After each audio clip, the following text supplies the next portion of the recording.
BRS MLC के कविता ने तेलंगाना और मरकजी हुकूमत पर निज़ामाबाद जिले के हल्दी बोर्ड के किसानों की हालत रास पर सवालात उठाए।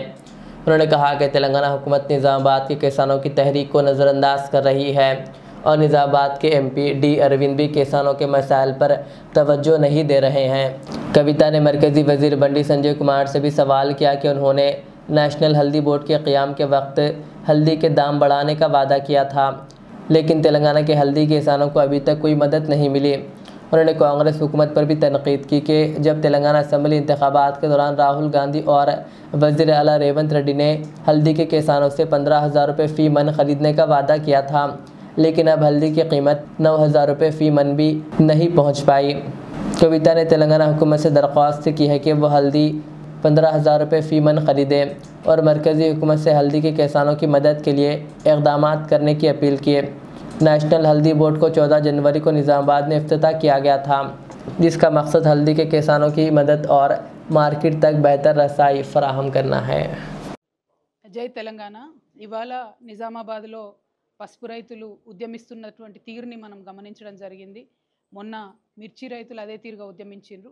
కానీ మాటలు చెప్పినటువంటి కేంద్ర రాష్ట్ర ప్రభుత్వాలు ఇద్దరు కూడా మరి రైతులకు ఆదుకోవడానికి ముందుకు రావడం లేదు.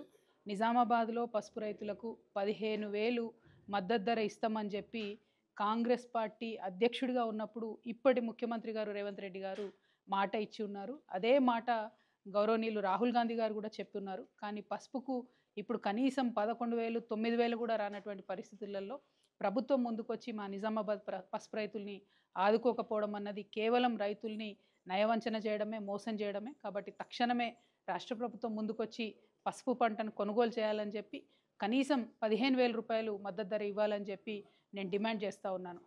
అదేవిధంగా పసుపు బోర్డు తీసుకొచ్చామని చెప్తున్నటువంటి భారతీయ జనతా పార్టీ మా ఎంపీ అరవింద్ గారు కూడా మరి ఈ సందర్భంలో కనీసం రైతులను పరామర్శించేటటువంటి పరిస్థితి కూడా కనబడడం లేదు. పసుపు బోర్డు తీసుకొచ్చారు, దానికి చట్టబద్ధత లేదు. పసుపు బోర్డు తీసుకొచ్చినారు, దాంతో పసుపు రైతులకు ఒరిగిందేమీ లేదు. కనీసము ఆ పసుపు బోర్డు ఇనాగ్రేషన్ టైంలో బండి సంజయ్ గారు ఒక మాట చెప్పినారు, మేము చాలా దీంతో పసుపు రైతులకు లాభం చేస్తాము, ధరలు పెంచుతామని చెప్పినారు. మరి ఆ ప్రయత్నం చేస్తున్నట్టుగా కూడా కనీసం కనబడతలేదు. సో ఇవాళ కేంద్ర ప్రభుత్వం కూడా ముందుకు రావాలని చెప్పి రైతులను ఆదుకోవాలి, పసుపు రైతులను అని చెప్పి నేను డిమాండ్ చేస్తూ ఉన్నాను. Thank you.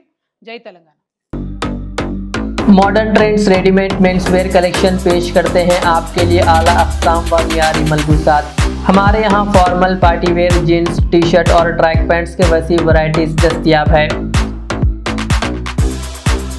इसके अलावा मर्दाना घड़ियाँ, सनग्लासेस और मियारी जूतों का शानदार कलेक्शन भी। ऑर्डर्स पर इम्पोर्टेड अशिया भी हासिल की जा सकती है, तो देर किस बात की, आज ही चले आएँ। हमारा पता है मॉडर्न ट्रेंड्स, बीबी का चश्मा रोड, टिकलकुंटा, फलकनुमा, हैदराबाद। मज़ीद मालूमात और राब्ते के लिए प्रोपरेटर मोहम्मद इमाद अहमद से रब्ता करें।